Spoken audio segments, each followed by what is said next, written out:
भजन बिना रे गोविंद भजन बिना रे भजन बिना रे गोविंद भजन बिना रे दीप्ति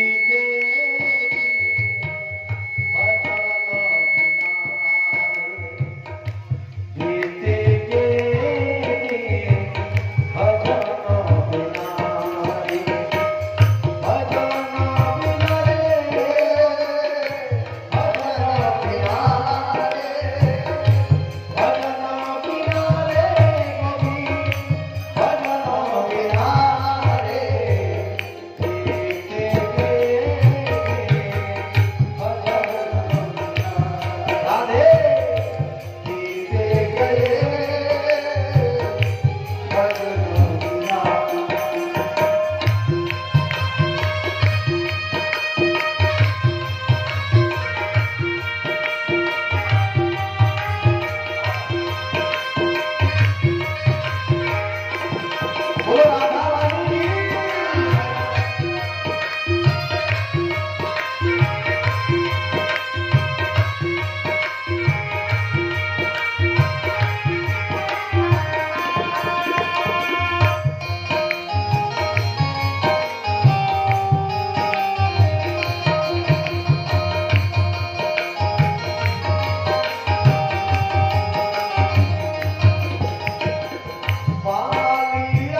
রাধা রানী কি। পল পল পল পল আমাদের জীবন নষ্ট হয়ে যাচ্ছে। সূর্য উঠলো, ডুবে গেল, একটা দিন চলে গেল না আপনার জীবন থেকে। আয়ুর হরতি পুংসা, আয়ুর হরতি, আয়ু হরণ হয়ে গেল। আয়ুটা কত মূল্যবান বলতে, কি মূল্যবান আয়ুটা। সময় 70 বছর একজন বৃদ্ধকে যদি বলা হয়, আপনাকে দেখে মনে হচ্ছে 50 বছর বয়স, হয়তো বাইরে কিছু না বললো ভিতরটা বেশ আনন্দ। হ্যাঁ, না এখন তাহলে সংসার ভোগের এখনো আমি সমর্থ আছি, ভিতরটা আনন্দ লাগে। আমরা বুড়ো হতে চাই না, আমরা মরতে চাই না, এই জগৎ ছাড়তে চাই না, কিন্তু কার কবলিত হয়ে আমাকে চলে যেতে হয়। আয়ুর ভরতি পুংসাম উদন্নস্তম চ জন্মসৌ পশ্চাতে যৎক্ষণৌনিত উত্তম শ্লোক বার্তালা। সূর্য উঠলো, ডুবে গেল, একটা দিন নিয়ে চলে গেল।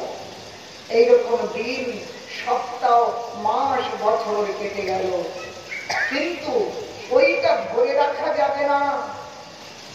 কিন্তু ওই সময়ে যদি আপনি একটু পরমার্থের কাজ করে থাকেন, সেটি কখনো নষ্ট হবে না। এই পরমার্থ হলো সেই অমৃতের থেকেও মহামৃত ভগবত কথা। দেবতাগণ ছুটে আসলেন কথা শুনতে, কিন্তু পরীক্ষিতের সবাই দেবতাগণকে দেখে সুখদেব গোস্বামী ন দদৌষ কথামৃত, তাদেরকেও কথা প্রদান করেন না। দেবতা পর্যন্ত এই ভাগবত কথা শুনতে পান না। ব্রহ্মার কাছে যে শিকায়ত করলেন, অমৃতের থেকে এই কথামৃত কি বড় মহামৃত। ব্রহ্মা চতুর্মুখ বেদবিদ, তিনি সমস্ত শাস্ত্র বিচার করে বললেন, এই কলিযুগে ভাগবত কথা রূপে আর কিচ্ছু না। সমস্ত শাস্ত্রের নিচড় হলো এই ভাগবত কথা।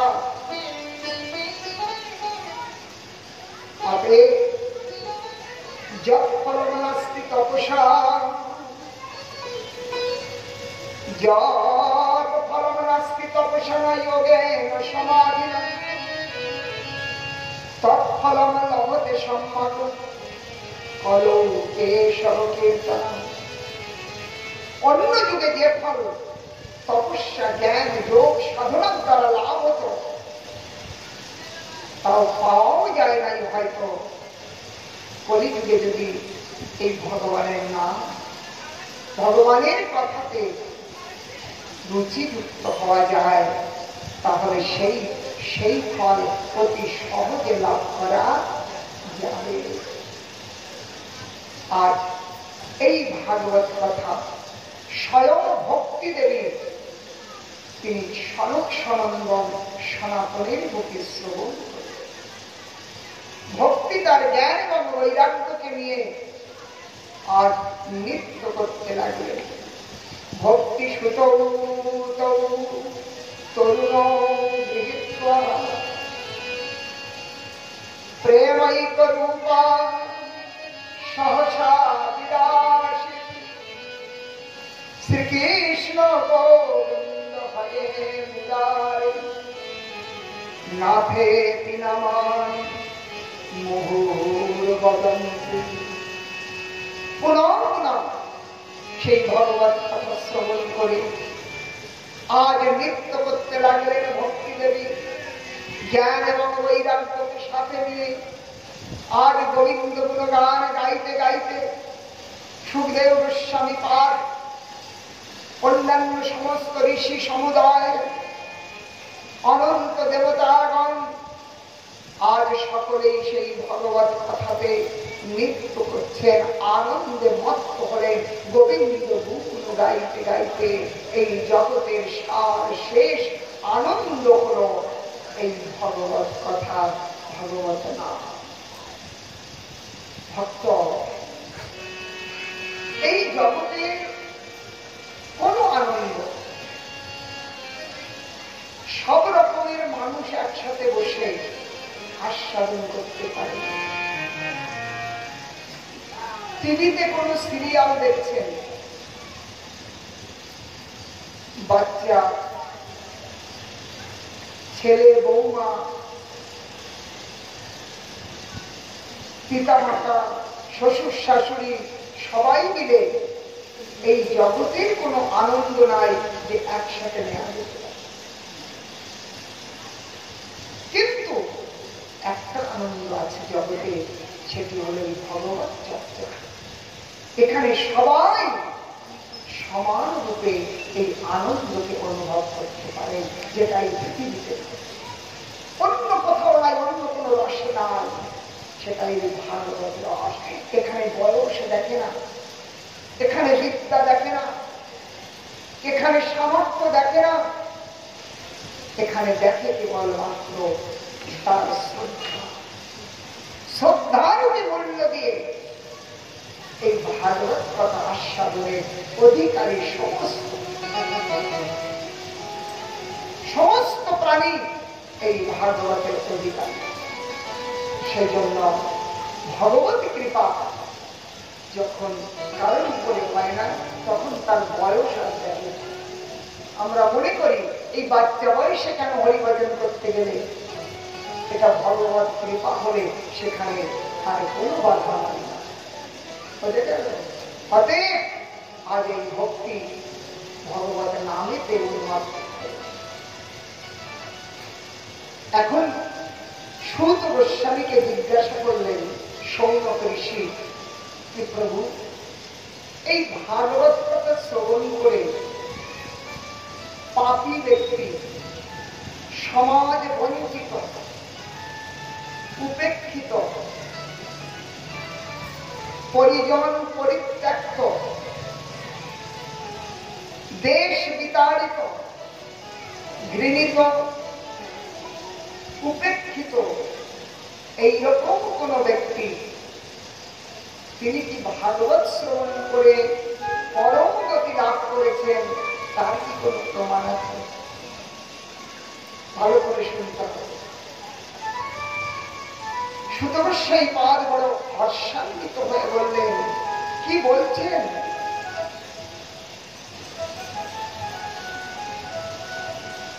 পাপী থেকে মহাপাপী, দুষ্ট থেকে মহাদুষ্ট, এইরকম ব্যক্তিও যদি এই ভগবত চরণ আশ্রয় করে, জীবিত অবস্থায় যদি করতে না পেরেছে, মৃত্যুর পরেও যদি তার উদ্দেশ্য করে এই ভগবানের কথা কীর্তন করা যায়, তাহলেও তার কল্যাণ হয়ে থাকে। জীবের জীবদ্দশার কথা কি বলছে? বললেন তাহলে একটু বলুন, কেননা কলিযুগের জীব প্রমাণ ছাড়া কিছু করতে চায় না, তাই না? আমরা আগে প্রমাণ দেখতে চাই, ফলটা কি হবে দেখতে চাই, তারপরে আমরা আগে করতে থাকি, করবার চেষ্টা করি। তাই শাস্ত্রে একটি সুন্দর উপমা দিয়ে সত্য ঘটনাকে জগতের কাছে জানালেন। বললেন জীবদ্দশায় নয়, মৃত্যুর পরেও যদি ওই রকম মহা মহা পাপী, ঘোর পাতকী, সেও যদি তার উদ্দেশ্যে প্রেম জন্ম লাভ করেছে, তার উদ্দেশ্যেও যদি ভগবত কথা শোনানো যায়, তাহলে তার প্রেম জমি থেকে মুক্ত হয়ে ভক্ত হয়ে যায়। আপনি তো প্রেম এখনো হন নাই, আপনার কল্যাণ হবে, এতে কি সংশয়? তাই বললেন যে মানব পাপ কৃতস্তু সর্বদা, যে মানব পাপ কৃতস্তু সর্বদা, সদা দুরাচার রতা বিমার্গদা, ক্রোধাগ্নি দগ্ধ কুটিলশ্চ কামিনী, সপ্তাহ যজ্ঞেন কলৌ পুনন্তিতে, সপ্তাহ যজ্ঞেন কলৌ পুনন্তিতে।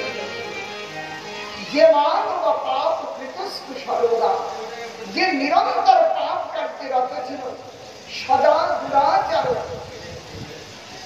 দুরাচার সম্পন্ন, কামী, ক্রোধী, লোভী,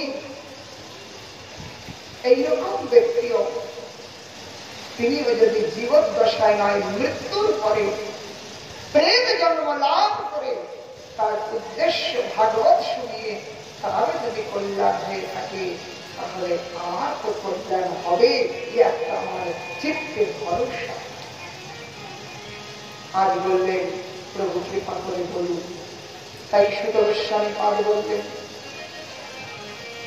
দক্ষিণ ভারতে তুঙ্গভদ্রা নদীর তীরে এক ব্রাহ্মণ বাস করতেন। নাম তার আত্মদেব। এই আত্মদেব সরল, সহজ, শাস্ত্রজ্ঞ ব্রাহ্মণ, কিন্তু সমস্ত প্রকারের সুখ সুবিধা থাকা সত্ত্বেও সন্তান ছিল না। সংসারের মধ্যে আনন্দ তো সন্তান, যতক্ষণ সন্তান সংসারে না আসে সেই সংসার একটা অপূর্ণ থেকে যায়, আনন্দের একটা অভাব থেকে যায়। তাই এই আত্মদেব তিনি নিঃসন্তান হওয়ার কারণে সমাজ, পড়োশী তাকে বিবিধ রকমের তিরস্কার সূচক কথা বলতে।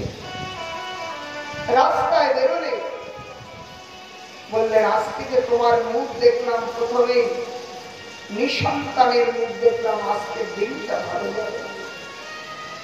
দুঃখী হতেন। তাই একদিন বড় দুঃখী হয়ে তিনি আত্মহত্যা করবার চিন্তা করে বনে গেলেন। বনে গিয়ে দেখলেন এক সাধু মহাত্মা, তিনি ভগবত চিন্তায় উন্মত্ত। তাই সাধু মহাত্মা তাকে এইরকম অত্যন্ত গভীর চিন্তা মগ্ন দেখে বললেন, ব্রাহ্মণ, তোমাকে দেখে অত্যন্ত চিন্তাগ্রস্ত মনে হচ্ছে, তোমার এত চিন্তার কারণ কি? বললেন, প্রভু, আপনি তো ত্রিকালজ্ঞ, আপনি নিশ্চয়ই আমার ভাগ্য রেখা দেখে বুঝতে পেরেছেন। জাগতিক সম্পত্তি সম্পদে আমি প্রতিভা সম্পন্ন হলেও আমার কোন সন্তান নাই, আর সেই দুঃখ আমাকে সমাজে বড় পীড়িত করছে। তাই আমার মনে হচ্ছে এই দেহ আর রাখবো না, আত্মহত্যা করব। আপনি যদি কৃপা করে একটি সন্তান আমাকে প্রদান করেন। মহাত্মা বললেন, আত্মদেব, তোমার এক জন্ম নয়, তোমার ললাট রেখা বলছে 7 জন্ম তুমি নিঃসন্তান সন্তানের সুখ লাভ করতে পারে। আজ আত্মদেব মহাত্মার চরণে পড়ে বললেন, প্রভু, আপনি সমর্থ মহাত্মা, আপনি ভগবানের বিধানকেও বদল করতে পারেন, বিধির বিধানকেও বদলে দিতে পারেন। আপনি আমাকে একটি সন্তান, নতুবা আপনার সম্মুখে আমি প্রাণ ত্যাগ করি। মহাত্মা আত্মদেবের অত্যন্ত হৃদয় বেদনাযুক্ত কথায় গদগদ হয়ে একটি ফল দিলেন। বললেন, যাও, এই ফলটা নিয়ে যাও, তোমার ধর্মপত্নীকে খাওয়াও। উপযুক্ত সময়ে সুন্দর ভগবত ভক্ত এক পুত্র জন্মাবে, যে পুত্র তোমাদের ফুলকে উদ্ধার করবে। ব্রাহ্মণের বড় আনন্দ হল।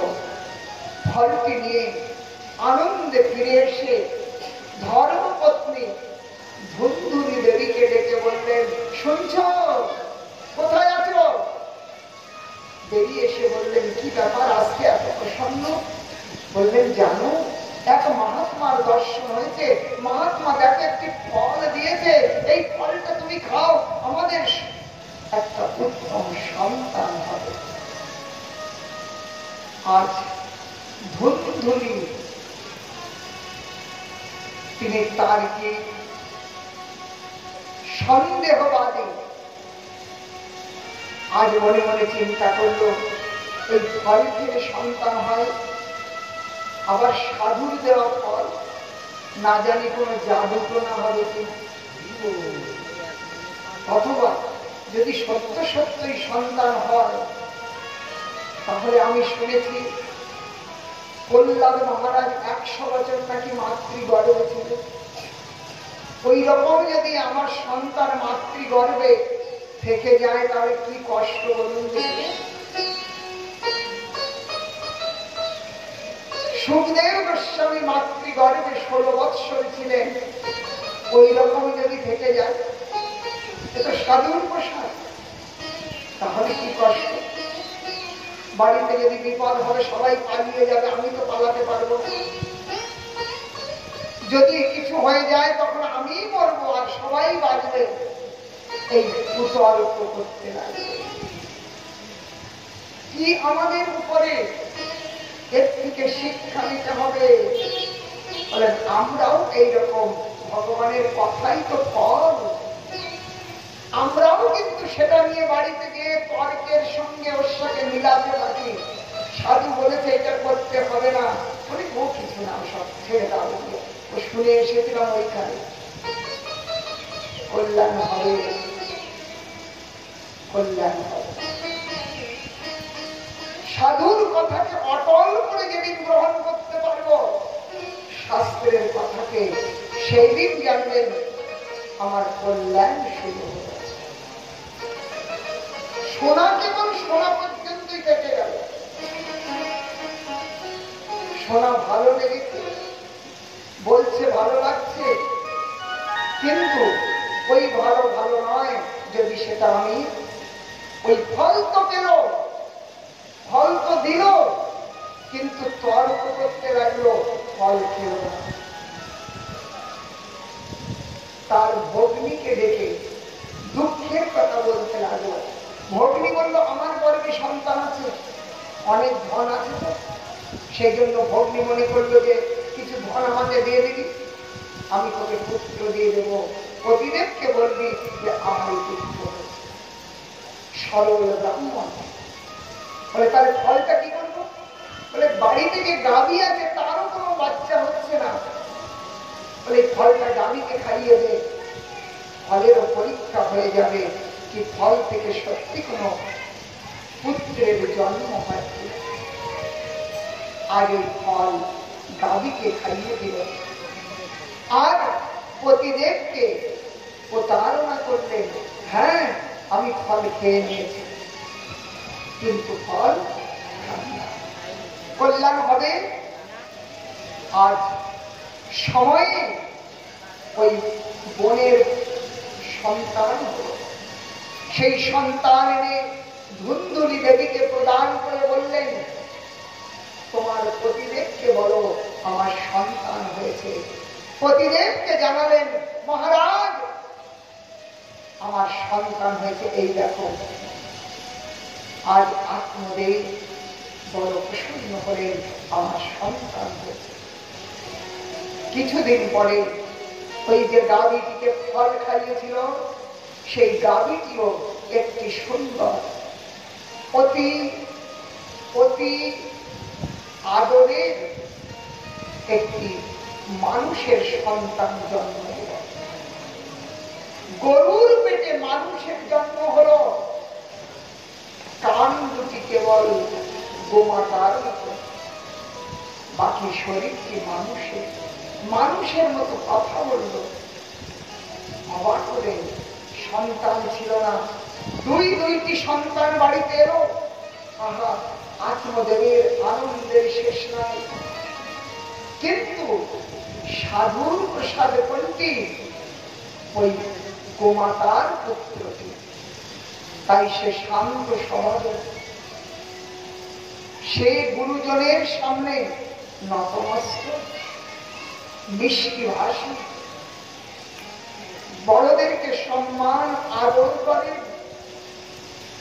ছোটদের প্রতি আদর স্বভাবে, অনন্ত সদ্গুণ তার মধ্যে। কিন্তু ওই যে পুত্রটি কোন আগাছা অকুল থেকে এসেছে, সে তো এই কুলের নয়, আজ তাকে পুত্র করে নিয়েছে।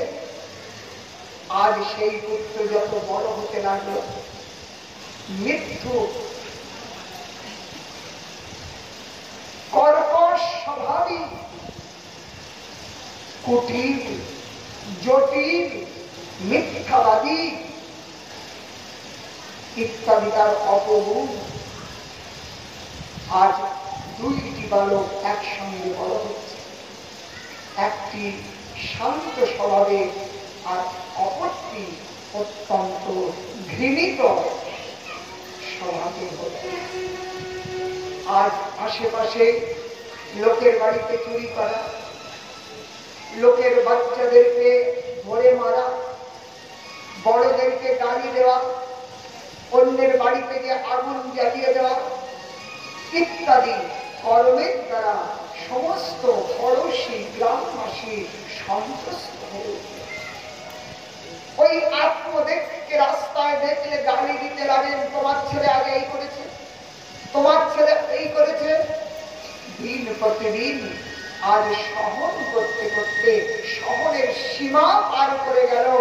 আজ আত্মদেব বড় দুঃখী হলেন, মনে মনে চিন্তা করলেন, আমার সন্তান ছিল না তখন একটা দুঃখ ছিল, কিন্তু আজ সন্তান কেন আছে এর জন্য দুঃখ ভোগ করছে। সন্তান সন্তান তো আমরা সবাই চাই। ওই ছোট্ট সন্তানটি যখন বাল্য অবস্থায় থাকে, যখন হাত পা নেড়ে আমাদের লাথি মারে, কত মিষ্টি লাগে বলে। ছোট বালককে লাথি মারলে বড় মিষ্টি লাগে, কিন্তু ওই বালক যখন 25-30 বছরের হয়ে যায়, তখন যদি একটা লাথি মারে, বলুন দেখি কেমন মিষ্টি লাগে সে।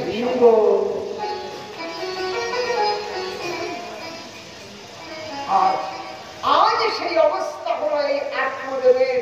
পুত্র ছিল না বলে কান্না করেছিল, আজ পুত্র কেন আছে বলে কান্না করেছে।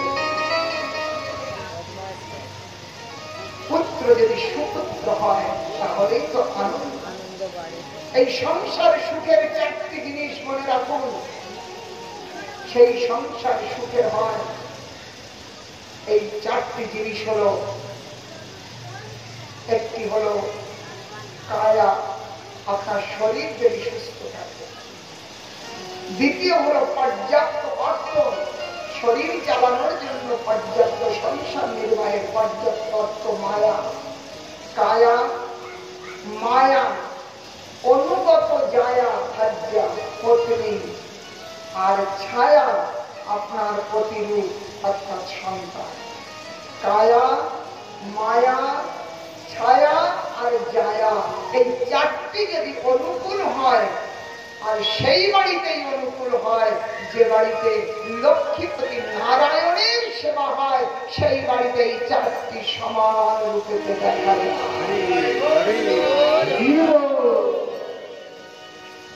অতএব আজ পুত্র কেন, তাই কান্না করছে। চিন্তা করলেন, তখন মরতে গেছিলাম পুত্র নাই বলে, আর এখন মরতে যাব পুত্র কেন। আজ ওই গোকর্ণ তিনি পিতাকে বিমর্ষ দেখে আজ পিতাকে বললেন, পিতা আপনাকে এত বিমর্ষ দেখা যাচ্ছে, কি আপনার অসুবিধা আমাকে বলুন।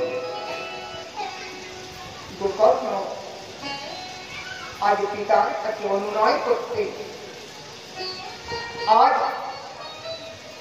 আত্মদেব তিনি বললেন, পুত্র, তোমার জ্যেষ্ঠ ভ্রাতার আচরণ আমার জীবনকে মৃত্যু পথে ফেলে দিয়ে, এই জীবন ধারণ করবার আর বিন্দু মাত্র ইচ্ছা নাই, তাই আমি মরবার সংকল্প করেছি। আজ গোকর্ণ তিনি উপদেশ করলেন পিতাকে, পিতা, এই মোহই হলো আমাদের বন্ধনের কারণ। আপনি যখন এই মোহ পরিত্যাগ করবেন, আপনার পুত্র, কিন্তু ভাগ্য কিন্তু আপনার না।